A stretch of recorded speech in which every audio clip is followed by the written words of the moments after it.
My name is Claire Donnelly. I am 34 years old, and I want to tell you about the $47,000 that was supposed to change my life, and what happened when my mother gave it away without telling me. But first, I need to tell you about the night everything ended. It was 2:17 in the morning on a Tuesday in October. I was asleep in my apartment in Austin, Texas, when my phone rang. The name on the screen was someone I had not spoken to in 8 months. My brother and Marcus Webb, my sister's husband. I stared at the screen for 4 full rings. I almost didn't answer. I'm glad I did, because what he told me in the next 11 minutes changed everything. Not just for me. For my mother. For my sister. For every carefully constructed lie that had held my family together for the past decade. But to understand that phone call, you have to understand where I came from. I grew up in Clearwater, Florida. A small yellow house on Magnolia Street with a cracked driveway and a lemon tree in the backyard that never produced enough lemons. My mother, Patricia Donnelly, was 56 years old. She had worked as a bank teller for 23 years at the same branch on Gulf Tubay Boulevard. She was small, precise, and organized. She kept a budget spreadsheet on her desktop computer that she updated every Sunday evening. She knew exactly how much she spent on groceries each week. She could tell you, without looking, what the electricity bill had been in March of 2019. My father, Robert, had left when I was 9, and my sister Dana was 11. He didn't leave dramatically. There was no shouting, no police, no dramatic scene in the kitchen. One morning he was there, and by Thursday he was gone. He sent a card on my birthday every year until I turned 18. After that, nothing. My mother raised us alone. I want to be clear about that because I spent many years using it as a reason to excuse things I should not have excused. She worked hard. She sacrificed. She was present, mostly. She showed up to school plays and parent-teacher conferences. She packed lunches and helped with homework. But she also had a favorite. And it was not me. Dana was 2 years older than me. She was everything my mother wanted in a daughter, blonde, where I was brunette. Outgoing where I was quiet, easy where I was complicated. Dana laughed loudly, and made friends effortlessly, and never seemed to carry the weight of anything for very long. I was the one who stayed up worrying. I was the one who read the fine print. I was the one who, at 13 years old, found a bill from the electric company in the junk drawer, and quietly paid it with a birthday. Money I had saved, because I could see my mother was overwhelmed, and I did not want our lights to go out. She never mentioned it. I never told her I had done it.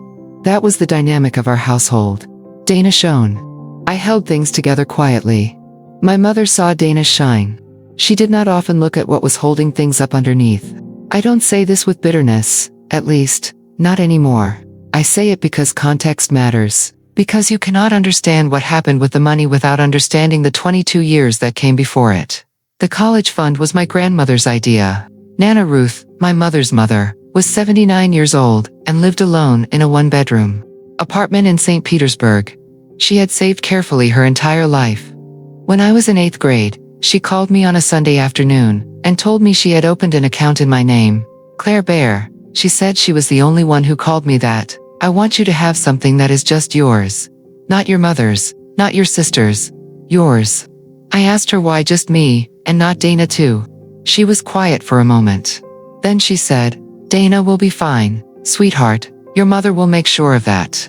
I want to make sure of you. I didn't fully understand what she meant then. I do now. Over the next 4 years, Nana Ruth deposited money into that account every month. Not large amounts. She was not a wealthy woman, but consistent. Steady. $200 here. $300 there. A larger deposit when she sold the pearl earrings she had inherited from her own mother. By the time I graduated high school in June of 2009, there was $47,000 in that account. I had been accepted to the University of Florida business program. I had a plan. I had a partial scholarship for half my tuition, and Nana Ruth's fund would cover the rest, plus living expenses. For the first time in my life, I felt like I had a clear path forward. Nana Ruth passed away in July of 2009, 6 weeks after my graduation. I did not learn what my mother had done with the money until 3 months later. It was September. I had just started at UF. I was living in a small dorm room and eating dining hall food, and going to class and feeling tentatively like I might actually be okay. My mother called on a Sunday.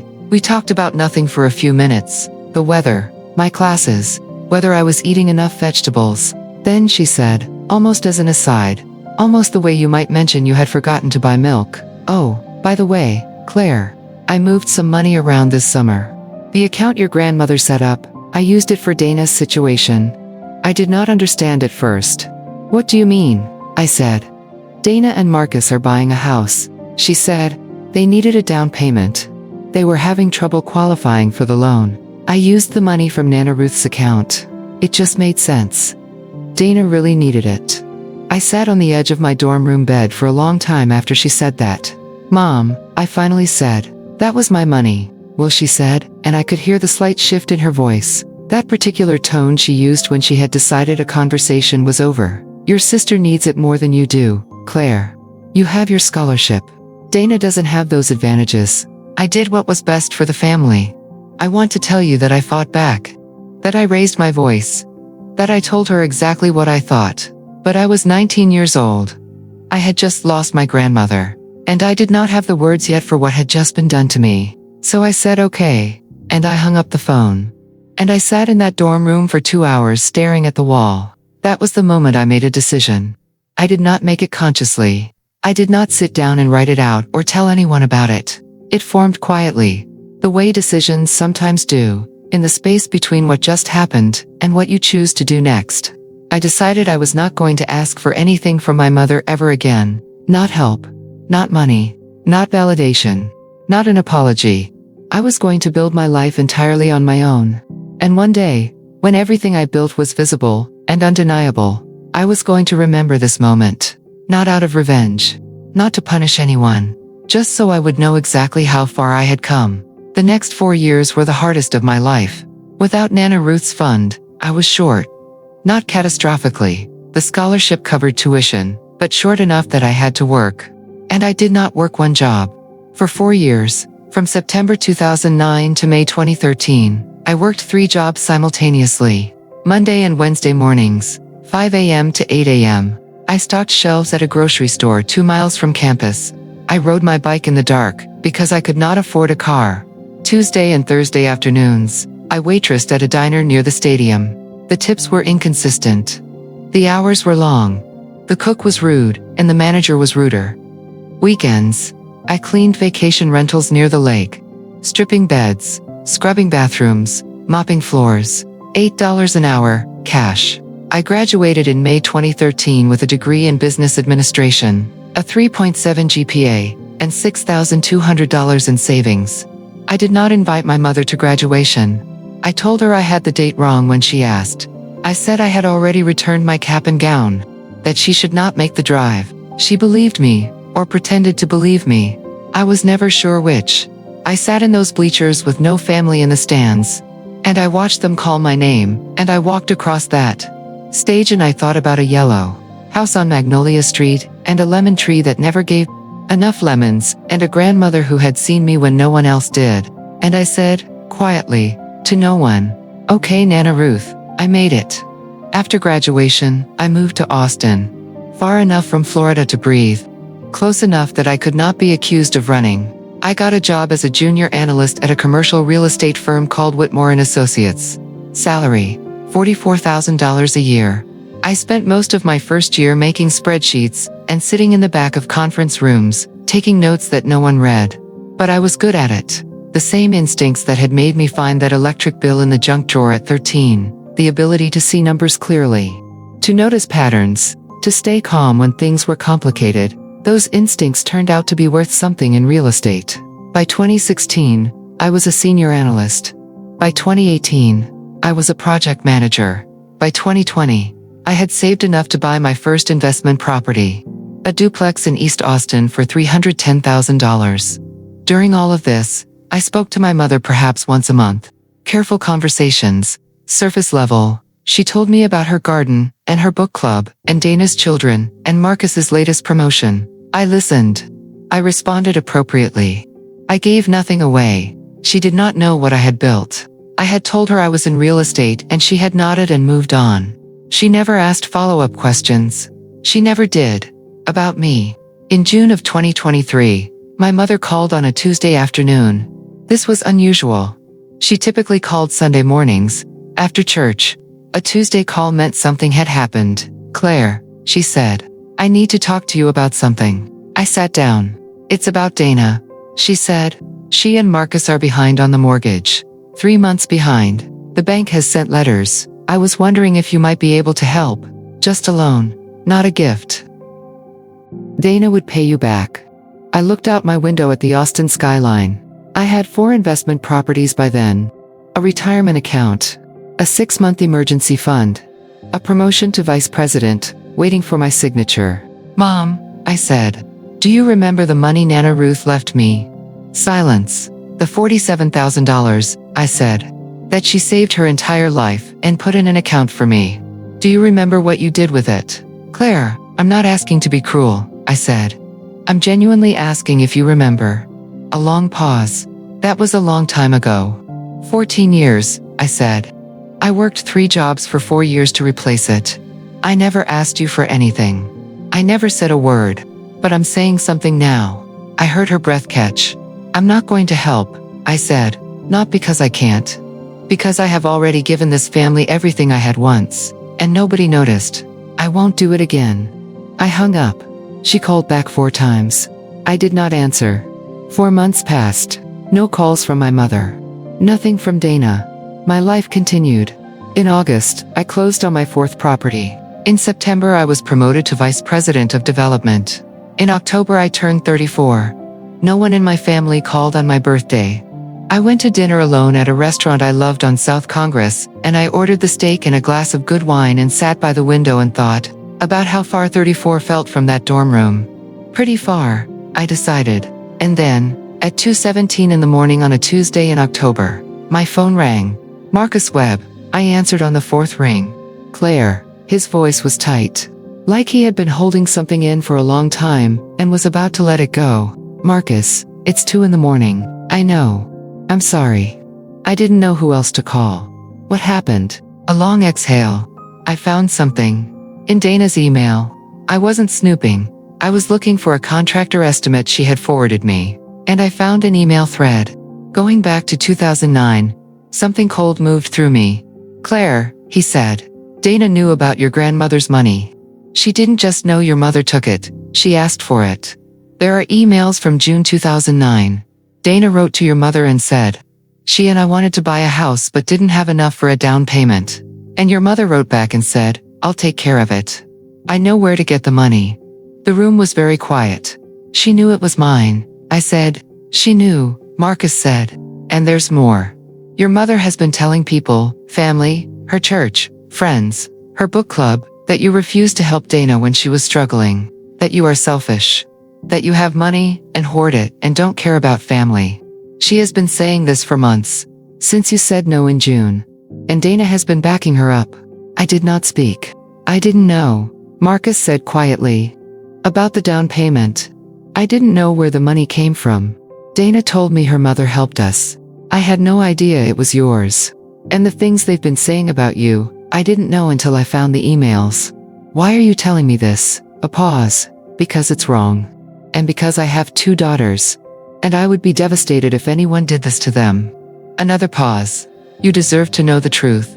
We talked for 11 minutes and 23 seconds. When I hung up, I did not go back to sleep. I made coffee. I sat at my kitchen table. I opened my laptop, and I thought about what to do. I want to be honest with you. In the days that followed, I thought about revenge. Real revenge. I imagined forwarding those emails to every person my mother had lied to. I imagined calling her book club friends, one by one. I imagined showing up at Dana's house with a printed copy of that June 2009 email chain and reading it to her on her own front porch. But I had learned something in 34 years of being the quiet one. Loud revenge feels powerful for a moment, and then it just makes you loud. The best thing I could do was exactly what I had always done. Build something they could not ignore. 3 weeks after Marcus's call, I was invited to speak at the Austin Commercial Real Estate Summit. It was held at the JW Marriott downtown. 450 attendees, local business press, a panel of speakers who had built significant careers in Austin real estate. I was introduced as one of Austin's most recognized young developers. Marcus drove from Clearwater specifically to attend. He sat in the third row and did not tell Dana or my mother he was coming. When I walked onto that stage, he was the first person to stand. I gave a 20-minute talk about building something from nothing, about what it means to work without a safety net, about the clarity that comes from knowing no one will catch you if you fall, so you learn, very carefully, not to fall. I did not mention my family once. I did not need to. Afterward, Marcus found me near the reception table. His eyes were red. "Your grandmother would have been proud," he said. I had to look away for a moment. "Thank you for coming," I said. "Thank you for building this," he said. 2 weeks later, a voicemail from my mother. She said she was sorry. She said she hadn't realized. She said Dana and Marcus were separating. She said she hoped I would find it in my heart. I listened to it once. I did not call back. I sat with it for 3 days. And then I wrote my mother a letter. Paper, not email. I wanted it to be something she had to hold. 2 pages. I told her about the grocery store at 5 a.m., the bike rides in the dark, the graduation I attended alone, what I had said quietly to Nana Ruth's memory when they called my name. I told her I did not hate her. I told her I understood that she had done what she thought was right. And I told her that understanding why someone hurt you does not mean you are required to pretend it didn't happen. I told her I was not closing the door, but I was no longer going to hold it open. I mailed it on a Thursday afternoon. I walked to the mailbox at the end of my street, and I put it in, and I closed the little metal door, and I walked home. And for the first time in a very long time, I felt entirely at peace. It is now April of 2024. My development project closes next month. 42 residential units. 4 commercial spaces. Estimated value at completion, $8.7 million. I built it with the same hands that stocked grocery shelves at 5 a.m., the same mind that managed 3 jobs while maintaining a 3.7 GPA, the same heart that sat alone in graduation bleachers and promised a dead woman she had not been wrong about me. My mother has not written back. Dana and Marcus finalized their separation in February. Marcus and I have spoken twice. He is doing okay. I do not know what my mother has told her book club friends. I do not know if she has shown anyone the letter. I do not need to know anymore. My grandmother left me $47,000 because she believed in something she saw in me. I spent 14 years turning that belief into something real. They can have whatever story they want to tell. I have the one that is true. If you are watching this and you recognize yourself in what I have described, the invisible child, the one who holds things up, the one whose name is never spoken first, I want to say something directly to you. You do not owe them your silence. But you do not owe them your anger either. You owe yourself the truth, and the work, and the patience to let what you build speak louder than anything they ever said about you. Nana Ruth used to say, "One day they will see what they missed." She was right. They saw. By that point, it didn't matter anymore. Because I had already built something I was proud of. And that was enough. If this story stayed with you, drop a comment. Have you ever been the overlooked one? What did you do with that? And if you are not subscribed yet, hit that button. I have more stories coming. Stories about what happens when you stop waiting to be seen and start building something undeniable. Thank you for listening. Thank you for being here.